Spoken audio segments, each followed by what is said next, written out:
In this section, we will define training and its purpose, as well as the basic training process.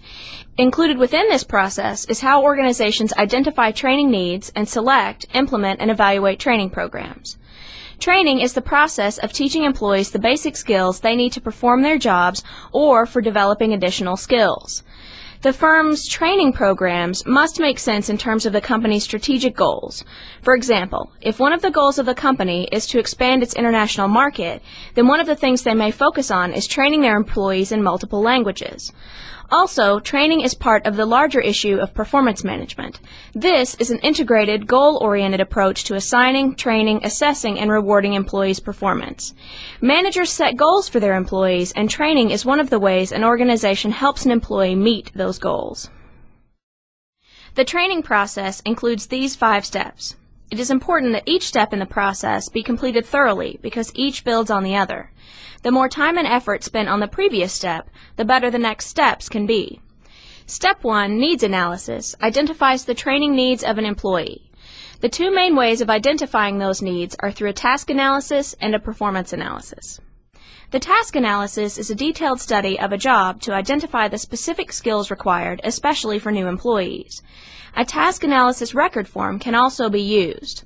Here is an example of this form for a printing press operator. The task analyses contain the following information: a task list, when and how often each task is performed, the quantity and quality of performance expected, the working conditions, the skills or knowledge required, and where those can be best learned. The second type of needs analysis is a performance analysis. The goal here is to verify if there is a performance deficiency and to determine whether that deficiency should be corrected through training or through some other means, such as transferring the employee. There are several methods that can be used to identify an employee's training needs, including 360-degree performance reviews, job-related performance data, observations by supervisors or other specialists, and tests of things like job knowledge and skills. When beginning the discussion of what types of training methods to use, there are several tips to keep in mind to make the training more effective. First, the learning needs to be meaningful. Material that is meaningful is usually easier for trainees to understand and remember.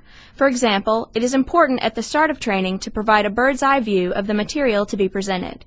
It is also valuable to use a variety of familiar examples and to organize the information so it can be presented logically and in meaningful units.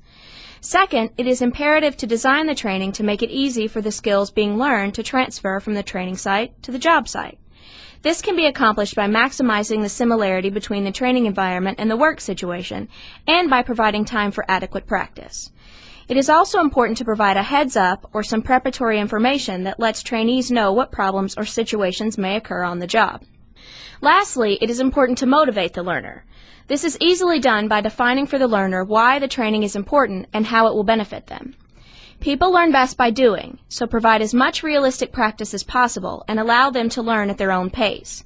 Trainees also learn best when the trainers immediately reinforce correct responses. With this in mind, take a look at several different methods organizations can use when designing their training. I will not spend time discussing all of them, as you can read about them in your text, but understand that each method has advantages and disadvantages. Thus, depending on the situation, each method can be a valuable tool for teaching employees new skills and behaviors. Step 3 is the validation process. By now, the term validity should be a familiar one. We discussed this in great detail during the selection chapter when we talked about how organizations create valid selection measures for hiring new employees. In order to determine a training's validity, the company must test the training on a sample of employees to see if those who receive the training have better performance on the job than those who did not receive the training. This sampling process should be conducted on multiple groups to make sure the training is valid.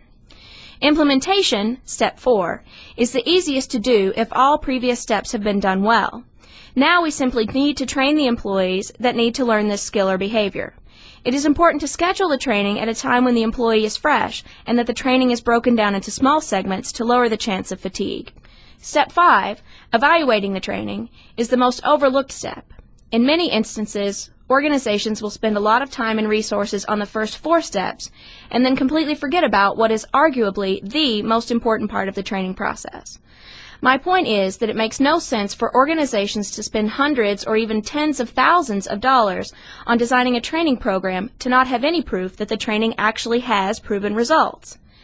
There are 4 basic ways to measure training effectiveness. The first is the trainee's reaction to or perception of the training.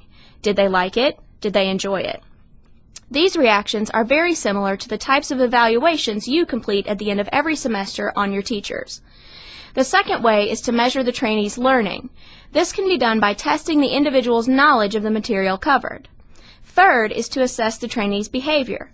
Are they using the skills or behavior they learned in the training in the actual work environment?